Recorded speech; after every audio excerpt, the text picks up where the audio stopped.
Hand फूट mouth disease, हाथ, मुंह और पांव का रोग। ये बीमारी बहुत तेजी से फैल रही है और ये वीडियो जो है सिर्फ लोगों को जागरूक कराने के लिए, अवेयरनेस के लिए है, ताकि लोग इस बीमारी को समझ सके। Hello mommies and daddies, welcome back to my channel master mom Tanu.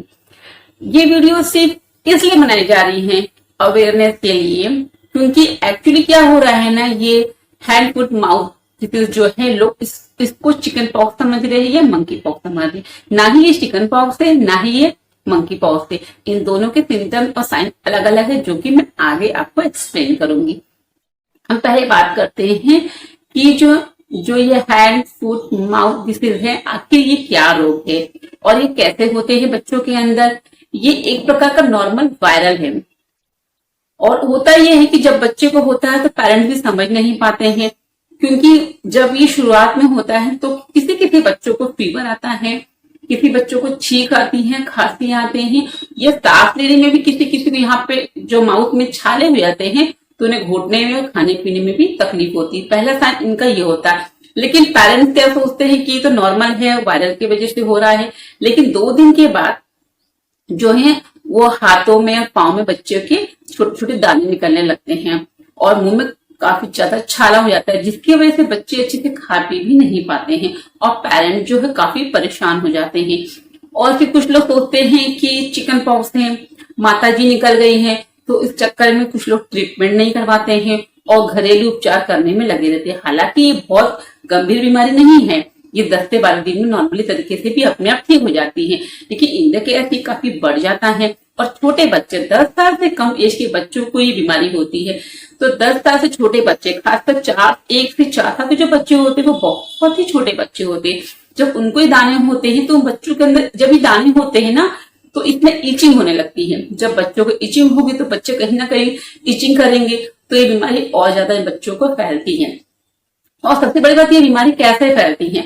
Actually होता है, छोटे बच्चे होते हैं, ज्यादातर बच्चे प्ले ग्रुप में पढ़ते हैं, तो प्ले ग्रुप के बच्चे जो है वो जब स्कूल जाते हैं तो एक बच्चे से दूसरे, क्योंकि हैंड टू हैंड ये बीमारी फैलती है और बच्चे जो है इतना हाइजीन मेंटेन नहीं कर पाते। सारी बीमारियां आपके हाथ से होती है, क्योंकि छोटे बच्चे हाइजीन मेंटेन कर नहीं पाते। पहली बात कि सभी पेरेंट अपने बच्चों को हाइजीन मेंटेन करना सिखाए कि यदि बाहर से प्ले करके घर में आ रहे हैं तो वो हाथ को अच्छे से वॉश करें, अच्छे से हाथ को वॉश करें, ताकि जितनी भी बैक्टीरिया है हाथ से निकल जाए। कोशिश कीजिए डेटॉल के साबुन से वॉश कराया कीजिए अपने बच्चे के हैंड, और खाने से पहले भी वॉश करें, खाना खाने के बाद भी वॉश करें। अब छोटे बच्चे हैं, जब बच्चे टॉय से खेलते हैं उनको ये नहीं मालूम है कि टॉय में कितने जर्म्स है, क्योंकि हम टॉय तो डेली वॉश नहीं करते हैं, तो वो जर्म्स भी उनके अंदर चले जाते हैं। अब बात तो होगी, हम घर में तो हाइजीन मेंटेन कर लेंगे, लेकिन बाहर कैसे करेंगे। तो बच्चे स्कूल में जाते हैं और ये बीमारियां स्कूल से सीधा अपने घर में आती है। घर से छोटे बच्चे घर में जो रहती हैं उनको भी ट्रांसफर हो जाती है। तो इस केस में यदि आप ये बच्चे को ये बीमारी हो जाती है तो आप डॉक्टर के पास जरूर विजिट कीजिए। होता यह है, जब आप डॉक्टर के पास जाएंगे तो डॉक्टर आपके बच्चे की होल बॉडी का चेकअप करेंगे कि ये जो इन्फेक्शन है, जो दाने निकले हैं वो कहाँ तक है। एक्चुअली मेरा छोटा बेबी है, उसको भी हुआ था, तो उसके तो पूरे हाथ में हो गया, पाँव में हो गया, और बड़े बेटे को हुआ था उसका बहुत कम हुआ था, क्योंकि थोड़ा एज में बड़ा है। जो 1 से 4 साल के बच्चे हैं उनकी बॉडी में यदि होता तो बहुत ज्यादा ही तेजी से वो बढ़ने लगता है, क्योंकि बहुत ही छोटे बच्चे होते हैं, उनकी इम्यूनिटी इतनी स्ट्रांग नहीं होती, काफी वीक होते हैं। इसलिए तो जब आप डॉक्टर के पास जाएंगे तो डॉक्टर जो है, आप घर में सोचो कि कुछ भी तेल या क्रीम बिल्कुल ये गलती मत करिएगा, क्योंकि आपको अपने बच्चे के बॉडी में अपनी मर्जी से कोई ऑयल या क्रीम बिल्कुल नहीं लगाना है। इस कंडीशन में आप डॉक्टर के पास जाइएगा और वो आपको या तो पाउडर इशू करते हैं या कोई लोशन देते हैं बच्चे के लिए, तो आपको सिर्फ वही लगाना है अपने बच्चे की बॉडी में। इसके अलावा अपने मन से इस बीमारी को ट्रीटमेंट नहीं करना। और हाँ, यदि डॉक्टर को लगता है कि इस बीमारी के दौरान बच्चों को फीवर आया है तो वो फीवर की भी दवाई आपके बच्चों को दे सकते हैं, ताकि फीवर जो है बच्चे के सर तक ना पहुंचे और ना ही और बीमारी से बच्चों को जूझना पड़े।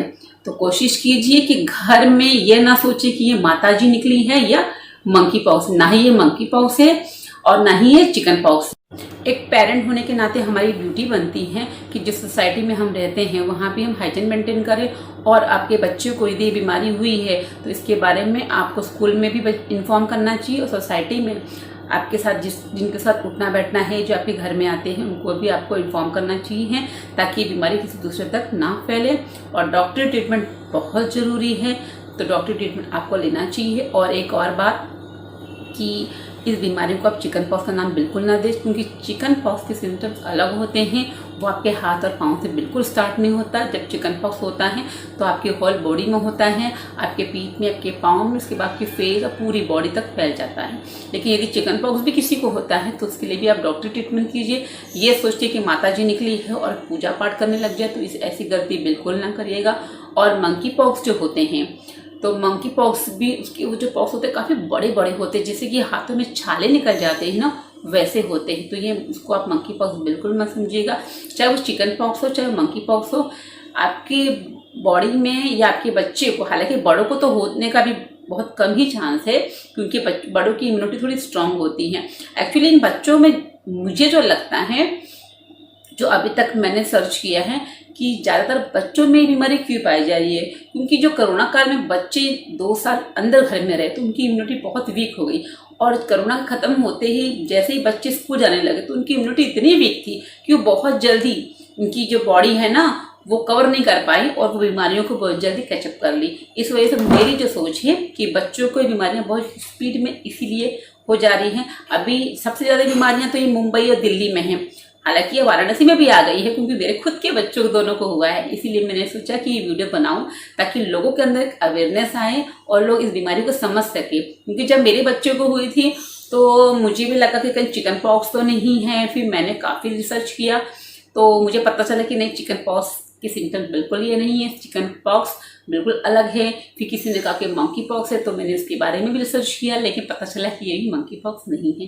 तो कोशिश कीजिए कि यदि कुछ भी प्रॉब्लम होती है, खासकर छोटे बच्चों को लेके, तो आप बिल्कुल भी घर में ट्रीटमेंट मत कीजिए, क्योंकि छोटे बच्चों की स्किन बहुत सेंसिटिव होती है, छोटे बच्चों की इम्यूनिटी बिल्कुल भी स्ट्रांग नहीं होती है। तो उनको लेके ऐसी बिल्कुल गलती मत करिएगा। फिर मिलते हैं नेक्स्ट वीडियो में, तब तक के लिए बाय बाय।